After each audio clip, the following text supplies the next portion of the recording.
Season 2 bab ke-65. Keke merasa sedih karena kisahnya dengan Rahman telah usai.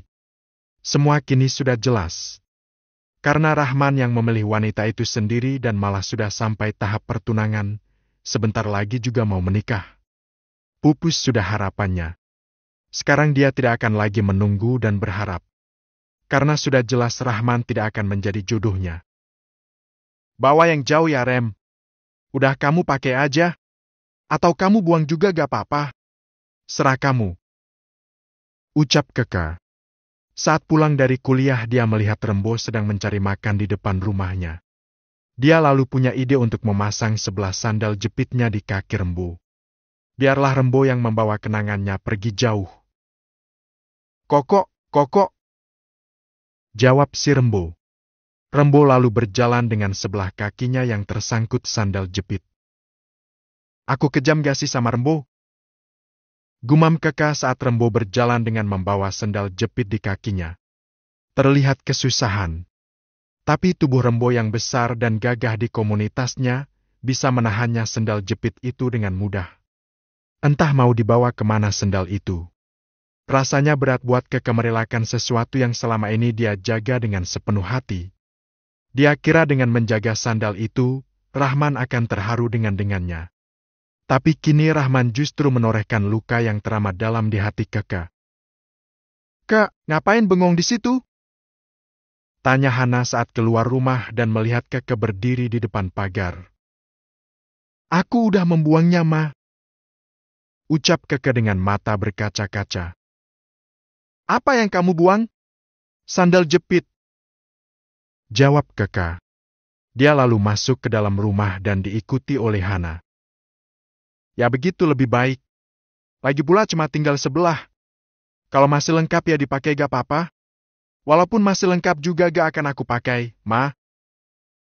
Keke duduk di ruang makan setelah mencuci kaki dan tangannya. Dia menatap masakan mamanya tapi tak ada selera sedikit pun. Makan dulu Ke, kamu kuliah dari pagi loh. Apa gak lapar? Hana mengambilkan piring untuk Keke dan meletakkan di depan Keke agar Keke bisa mengambil makan sendiri. Aku gak lapar, Ma. Aku gak pengen makan. Keke bertopang dagu sambil menatap makanan di atas meja. Padahal itu makanan kesukaannya. Tapi entah kenapa dia sama sekali tidak selera untuk mencicipinya. Kamu belum ikhlas melepas Rahman? Kamu masih berharap sama dia? Tanya Hana. Udah kok, Ma, tapi ya gimana? Butuh waktu untuk memulihkan hati yang sudah patah, Ma. Jawab Keke. Ya Mama tahu. Tapi jangan lama-lama ya. Kamu dan Rahman sudah punya jalan masing-masing. Kamu sekarang fokus saja menata masa depan. Kamu punya banyak mimpi yang belum kamu raih kan? Iya, Ma, tapi masih nyesek aja, Ma. Kalau bukan Rahman terus siapa dan jodohku? Tenang aja. Semua sudah ada catatannya, Ke. Kamu tidak usah takut. Gak usah terburu-buru. Insya Allah sudah menyiapkan yang terbaik buat kamu. Sabar ya. Kamu juga jadi saksi Papa dan Mama kan? Kami bahkan baru menikah setelah umur kami 40 tahun. Iya, Ma. Semoga saja aku bisa bertemu jodohnya gak selama itu ya, Ma. Amin. Sekarang kamu makan ya. Kak, Mama ngidam otak-otak crispy nih. Pasti kamu gak mau beliin. Ucap Hana sambil tersenyum. Ah, Mama ada-ada aja. Bisa gak sih ngidamnya yang lain, Ma? Mendingan aku disuruh beli mie kocok sampai Bandung deh daripada kelapa Rahman.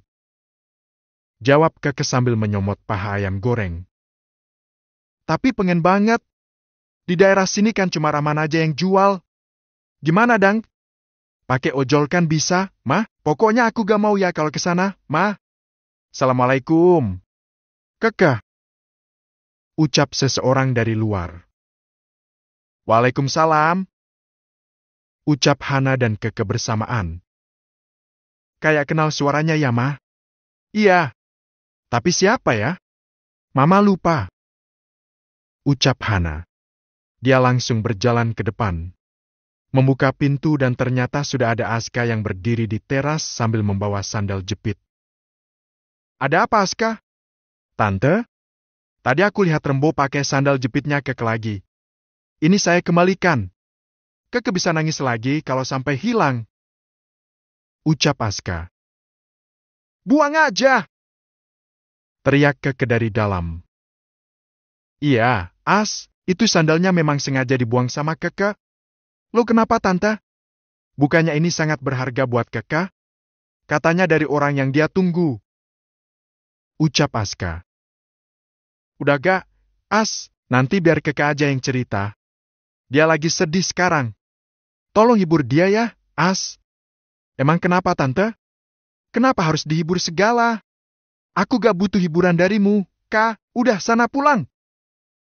Keke sekarang ikut menemui Aska. Dia melihat sandal jepit itu ada pada Aska sekarang. Ya aku kan memang bukan laki-laki penghibur.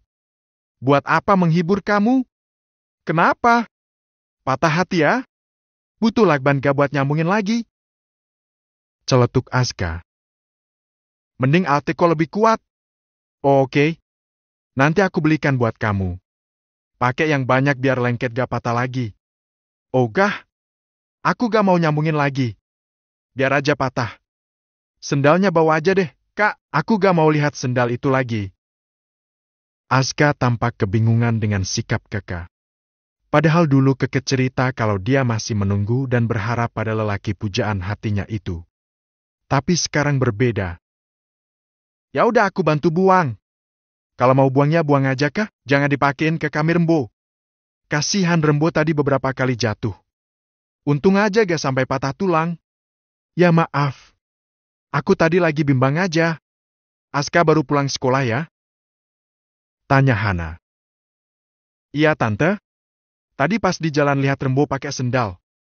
Kirain nyolong sendal Keke lagi. Nanti aku lagi yang dituduh. Kan repot jadi tersangka terus. Ya udah saya anterin ke sini. Ternyata emang sengaja dibuang. Makasih ya Aska. Makan dulu yuk. Bareng sama Keke. Tante masak telur balado sama sayur sop. Ayo masuk. Ajak Hana. Makasih Tante. Tidak perlu repot-repot. Saya makan di rumah aja Tante. Bunda bisa marah kalau saya tidak makan masakannya. Aska menolak dengan sopan. Dia ingat bundanya hari ini masak masakan kesukaannya. Oseng teri pakai pit. Membayangkannya saja sudah ngiler. Oh gitu ya? Ya udah deh. Tante gak mau kamu dimarahi sama bunda kamu. Kalau gitu saya permisi ya Tante. Sekalian mau buang masa lalu Keke. Beneran Yaga akan nyesel kah? Aku buangnya ke planet Mars loh. Ucap Aska sengaja menggoda Keke. Dia tahu Keke sekarang sedang sedih. Entah apa alasan Keke bisa patah hati. Dia tidak mau bertanya. Dia tidak mau membuat Keke semakin terluka karena dia menanyakan masalah itu lagi. Buang aja ke Mars. Ke matahari juga gak apa-apa. Biar kebakar sekalian. Ya deh sekalian ngajak kamu. Ke matahari beli sandal baru untuk masa depanmu. Hehe. Season 2 bab ke-66. Kenapa sih mukamu cemberut gitu? Kayak baju belum disetrika. Lecek amat. Ucap Aska. Mereka duduk berdua di depan teras karena Hana menyuruh Aska menunggu dulu. Ada sesuatu yang akan dia titipkan untuk Naura. Bukan urusanmu. Bocil kayak kamu mana ngerti? Enak aja ngatain aku bocil. Aku udah punya KTP. Kalau udah punya KTP masuknya udah dewasa. Bukan bocil lagi. Jawab Aska tak mau kalah. Aska, sebentar ya. Ini malah plastiknya bocor. Duh jadi tumpah deh. Gerutu Hana dari dalam. Iya Tante? Santai aja. Aku tunggu. Asal jangan setahun nunggunya.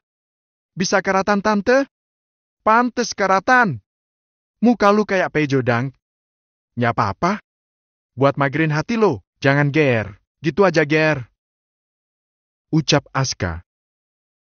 Lama-lama ngeselin juga lo ya. Udah balik sana. Kan gue disuruh nunggu sama nyokap lo. Kalau gak disuruh nunggu juga udah pergi dari tadi. Ngapain magerin orang yang lagi patah hati? Ucap Aska. Kok lo tahu? Ya tahulah. Itu sendal gak akan kamu buang kalau bukan karena patah hati. Karena secinta itu kamu sama sendal jepit bututmu itu. Aku udah ketemu sama dia. Ucap Keke. Dia butuh tempat untuk cerita saat ini. Entahlah curhat dengan Aska ini salah satu benar. Dan ternyata dia lupa sama kamu. Dia habis kecelakaan terus amnesia?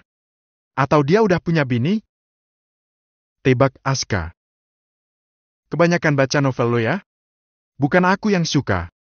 Tapi Azura tuh lagi suka baca novel online.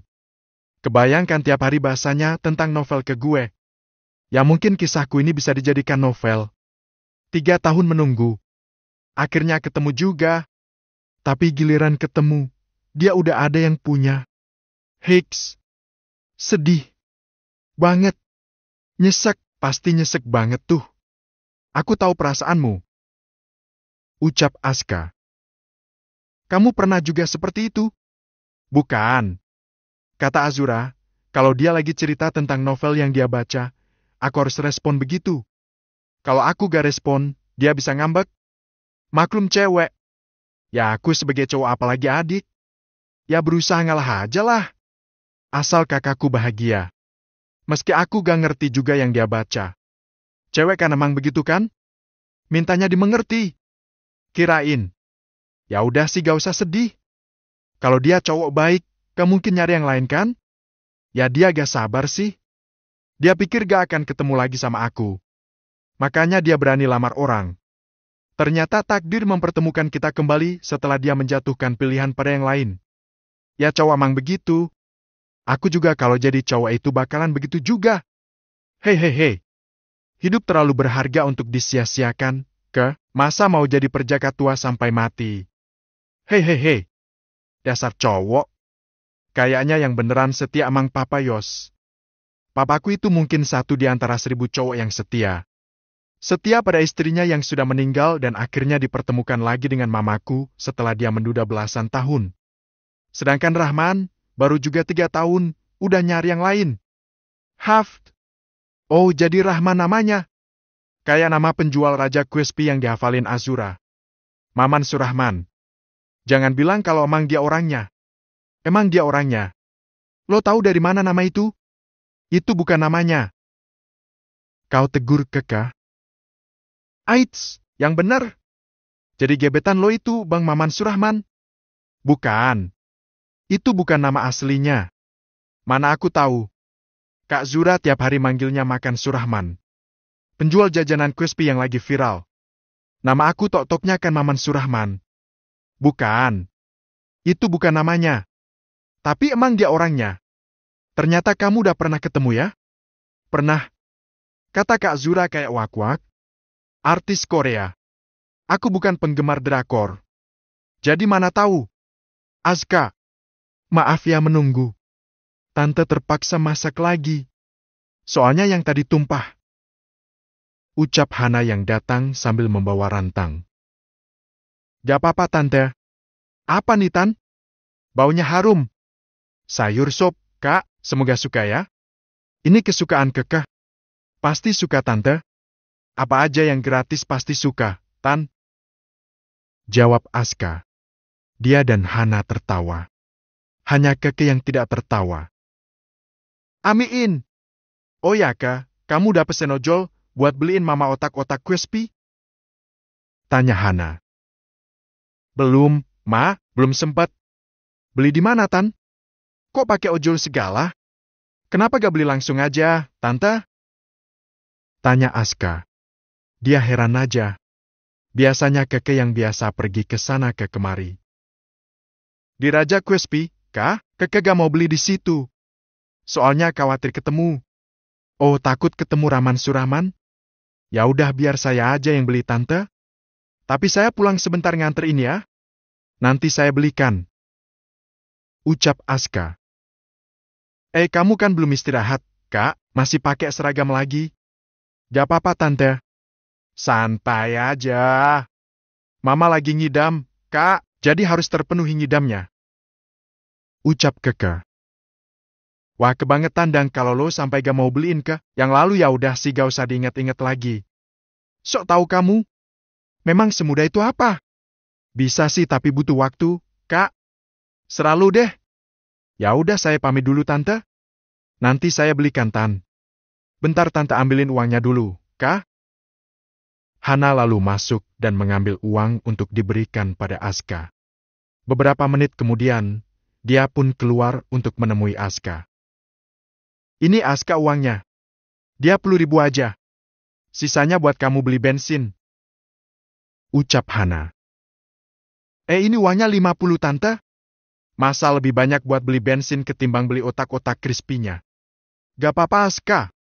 Maaf, Tante. Ayah dan Bunda saya mengajarkan kalau mau bantu orang gak boleh pamrih. Jadi saya gak terima uang bensinnya, gak apa-apa ya, Tante. Sekali lagi maaf. Bukannya saya nolak rezeki. Ucap Aska. Oh gitu ya? Wah, Tante malah gak enak sama kamu, Kak. Udah ngerepotin kamu.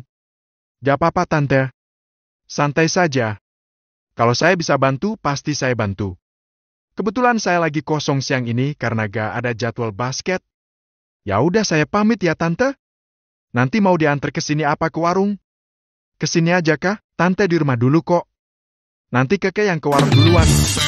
Biar Tante nunggu kamu dulu aja. Ucap Hana. Oh gitu. Baik Tante. Saya pamit ya. Mau nitip salam sama Bang Rahman Surahman gak? Goda Aska sebelum dia pulang. Makasih Aska. Gade, ngapain nitip salam buat dia? Udah gak usah sedih terus. Nanti cepet tua. Kayak opanya Upin Ipin. Kabur.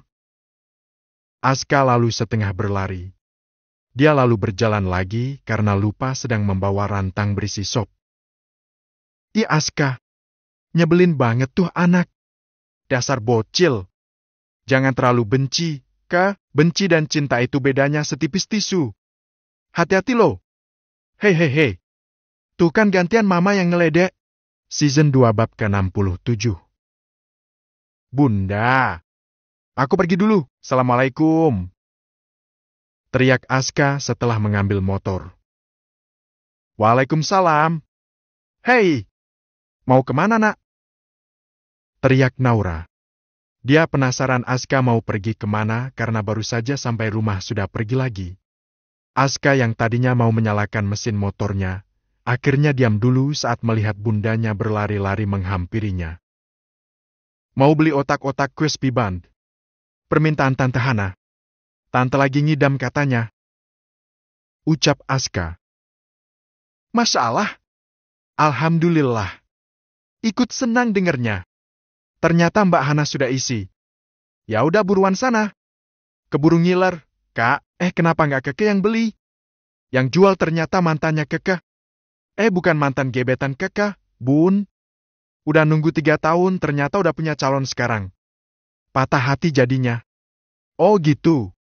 Bunda malah baru tahu. Aska, ikut. Aku dengar kamu mau beli otak-otakan. Ikut dang.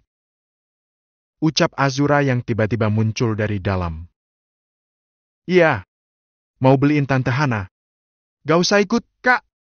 Mau curi-curi pandang kan lo. Ingat zina mata. Orangnya udah punya calon, Kak. Ji Cangukmu itu ternyata mantan gebetannya Keke. Sekarang dia lagi patah hati tuh. Masa sih? Gimana ceritanya? Tanya Azura. Tanya aja sendiri sama orangnya. Aku melis cerita terus. Udah Ini aku gak jadi pergi gara-gara ngobrol. Ayo naik. Jadi beli gak? Iya deh ikut. Bentar aku ganti baju dulu ya. Azura lalu masuk untuk ganti baju. Waduh nih orang gak tahu apa kalau aku lagi buru-buru. Gerutu Aska. Sabar, Kak, namanya juga cewek. Kenapa sih harus punya kembaran cewek? Ribet dan harus sering ngalah. Kalau nggak ngambek, sabar Aska, itu sudah takdirmu, nak. Hei. Bun, bikin satu lagi bun. Cowok, biar aku ada temennya. Ujar Aska sambil tertawa. Minta aja sama ayahmu. Ucap Naura. Ya deh nanti minta sama ayah. Kalau beneran punya adik cowok, kamu yang urusin ya. Mulai dari nyebokin, mandiin, nyuapin. Hei. Duh, Aku ini kakak apa babysitter, Bun? Daya, Bun. Aku pergi dulu. Assalamualaikum. Aska langsung pergi bersama motornya. Sepertinya dia melupakan sesuatu kali ini. Waalaikumsalam. Lo bukannya tadi Azura masuk ganti baju ya? Kok ditinggal? Gumam Naura. Dia baru menyadari kalau Aska sudah melupakan Azura. Aku udah siap, Dek. Ayo.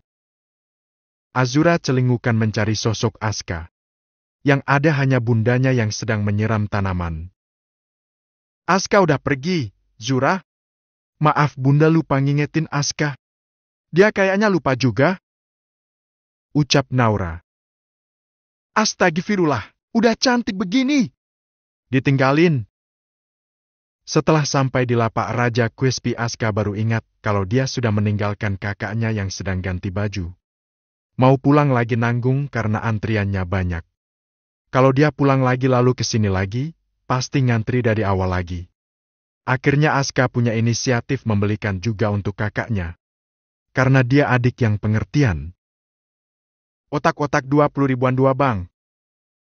Ucap Aska. Dia menunggu sambil mengamati orang yang sedang menggoreng. Tapi dia merasa yang menggoreng itu bukan orang yang biasanya. Orang itu terlihat lebih gemuk dan kulitnya juga lebih coklat eksotis. Lalu laki-laki pujaan hati Keke yang mana? Apa yang gemau eksotis itu? Tebak Aska dalam hati. Ini kau dah. Semua 40 juta. Canda si abang yang melayani. Oke. Ini saya kasih 50 jeti. Balik 10 jeti ya. Ucap Aska. Dia pun tertawa bersama dengan orang yang melayaninya. Aska menerima kembalian 10.000 dari si abang. Lalu dia pun memberanikan diri untuk bertanya. Bang, itu yang goreng ownernya ya? Tanya Aska. Si abang pun menoleh, melihat yang sedang menggoreng. Oh bukan, Kak. Itu karyawan juga seperti saya. Ownernya lagi keluar sama calonnya. Ucap si abang. Oh gitu ya? Ya udah makasih ya bang. Aska terpaksa harus pulang. Padahal dia sebenarnya penasaran melihat lebih dekat orang yang Keke sukai. Apa lebih tampan darinya? Mungkin esok Aska akan menanyakan saja pada rumput yang bergoyang. Setelah mendapat otak-otak pesanan Hana, Aska langsung meluncur ke rumah Yos dan Hana. Sampai di sana, dia melihat Hana sudah berdiri di depan teras dengan wajah gelisah. Alhamdulillah kamu datang juga, Aska. Ucap Hana seperti orang kebingungan. Kenapa tante? Kok kayaknya tante gelisah gitu? Bisa tolong anterin tante ke warung? Keke menyuruh tante segera ke sana. Tapi papanya Keke belum pulang. Oh iya tante? Boleh. Aku anterin sekarang ke warung. Terus otak-otaknya gimana? Dibawa aja. Nanti tante makan di warung. Jawab Hana yang sudah siap mau berangkat ke warung. Rumah juga sudah dia kunci. Hana langsung duduk di belakang Aska. Perasaannya gelisah. Karena waktu Keke mengirim pesan, ada tulisan penting setelah menyuruhnya segera datang. Entah apa yang dimaksud Keke dengan kata penting itu. Apa ada sesuatu yang terjadi di warung? Hana jadi khawatir dengan Keke. Beberapa saat kemudian, sampailah motor Aska di depan warung Keke. Ada satu motor yang sudah terparkir di sana. Jam segini udah ada aja yang beli ya tante? Iya alhamdulillah. Tapi kok tulisannya masih tutup? Hana seperti pernah melihat motor yang terparkir di depan warungnya. Tapi dia lupa milik siapa karena banyak yang punya motor seperti itu. Yang dia tidak asing adalah helmnya. Hana pun mengajak Aska masuk ke dalam warung. Dan saat masuk ke dalam, dia kaget saat melihat Rahman dan seorang wanita duduk di bangku pelanggan. Bukan berdua, melainkan bertiga dengan Keke. Mama! Akhirnya Mama datang. Ucap Keke. Ibu! Sapa Rahman sambil tersenyum. Ganteng juga. Ucap Aska lirih saat melihat sosok Rahman lebih dekat. Lihat dia kan? Keke menunjuk ke arah Aska. Aku sudah dijodohkan dengan dia sama papa. Aku rasa dia tidak jelek-jelek amat kan? Yang paling penting dia cowok yang soleh dan yang pasti belum terikat hubungan dengan siapapun. Sambung Keke. Dia? Ucap Rahman terkejut. Teh, bener kok. Saya ikhlas. Jangan dipaksa kalau kakak gak cinta. Apalagi dijodohin. Aku dan sudah sepakat. Aku akan ikhlas kalau kembali sama Teteh. Rencana pernikahan kita juga akan batal. Gak apa-apa kok. Lebih baik gagal sebelum menikah. Daripada nanti kalau sudah menikah. Ucap wanita di samping Rahman. Dia terlihat tersenyum, tapi matanya tidak bisa berbohong kalau dia sedang menahan kesedihan. Gak bisa gitu, Teh. Kalian udah merencanakan semuanya. Sudah tunangan. Yang harusnya mundur ya aku. Lagi pula kisah cintaku dengan Rahman kan hanya cinta monyet. Sekarang aku juga udah move on. Aku udah menerima dia kok. Ucap Keke sambil menunjuk Aska. Jangan bohong, Ke. Sekarang udah gak ada halangan lagi kan? Dia sudah bilang dia ikhlas. Kami juga akan berpisah baik-baik kok. Kenapa malah kamu nerima orang lain? Menurutmu dengan bersikap seperti ini adalah penyelesaian masalah yang tepat, Man? Kamu salah. Justru sekarang aku jadi tahu kamu itu siapa. Kamu adalah sosok yang egois, yang hanya mementingkan kebahagiaanmu sendiri tanpa pernah mementingkan kebahagiaan orang lain. Lihat dia. Lihat Tias. Mulutnya mungkin bilang ikhlas. Tapi aku yakin hatinya tidak. Sakit tahu gak? Aku aja bisa ngerasain sakitnya dia. Kenapa kamu malah seenaknya menyuruh dia mengalah? Egois kamu, Man. Ucap Keke. Dia jadi muak sekali melihat Rahman sekarang. Season 2 bab ke-68. Keke bisa bernafas lega karena Rahman dan calon istrinya akhirnya pulang juga. Dia sudah terlambat membuka warungnya gara-gara Rahman. Kini Keke sudah tidak lagi sedih.